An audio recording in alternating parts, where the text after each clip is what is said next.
তো সবাই কেমন আছে? আশা করি সবাই খুবই ভালো আছে। তো প্রতিদিনের মতো আমি আজও একটা ছোট্ট করে শর্ট ভিডিও বানিয়ে ফেললাম। তো এর আগের ভিডিওতে এই ভাইটিকে দেখেছো, একে কিছু কার্ডিও পেটের এক্সারসাইজ দেখিয়ে দিচ্ছিলাম।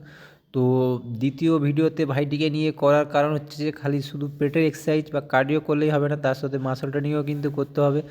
কারণ তোমাদের যে বাইসেপে যারা মোটা তাদের যে বাইসেপের যে ফ্যাট রয়েছে, ট্রাইসেপে যে ফ্যাট রয়েছে, চেস্টে এবং ব্যাকে এগুলো সব ফ্যাট রয়েছে, এসব যখন ফ্যাট যখন কমে যাবে তখন কিন্তু দেখতে একটু খারাপ লাগবে। তার সাথে সাথে যদি আমরা মাসল ট্রেনিংও করি তাহলে কী হবে, আমাদের এদিকে মাসলও গ্রোথ হতে থাকলো এবং ফ্যাটও হালকা লস হলো। তো এই নয় যে মাসল ট্রেনিং করলে ফ্যাট লস হয় না, মাসল ট্রেনিং করলেও ফ্যাট লস হয়। তো মাসল ট্রেনিংয়ে কার্ডিওর থেকে আমাদের বেশি ফ্যাট লস হয়।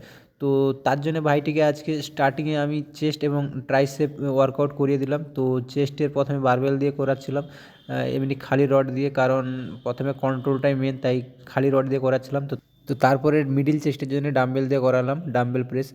তো তারপরে আমরা চলে গেছিলাম তোমার আমাদের যে ডিক্লাইন মেশিন প্রেসটা আছে ওখানে ডিক্লাইন প্রেসটা করালাম। তো ভাইকে নিয়ে চলে যাবো এবার ট্রাইসেপের দিকে। তো ট্রাইসেপে প্রথমে আমরা ঝিকঝাক বাদ দিয়ে, যেটা বাঁকা রড বলা হয়, ওটা দিয়ে আমরা ওভারহেড বারবেল এক্সটেনশনটা করব। তারপর আমরা চলে যাব সিটেড ডাম্বেল এক্সটেনশনটা করব। তো তারপরে আমরা সিঙ্গেল হ্যান্ড, যেটা হয় আমাদের সিঙ্গেল হ্যান্ড ডাম্বেল এক্সটেনশন, তো ওটা করলাম। তো এইভাবে আস্তে আস্তে ভাইয়ের এক্সারসাইজ শেষ করলাম। তো আমার ভিডিওটা যদি ভালো লাগে থাকে অবশ্যই একটা লাইক দিয়ে দিবে। সবাই ভালো থাকবে, সুস্থ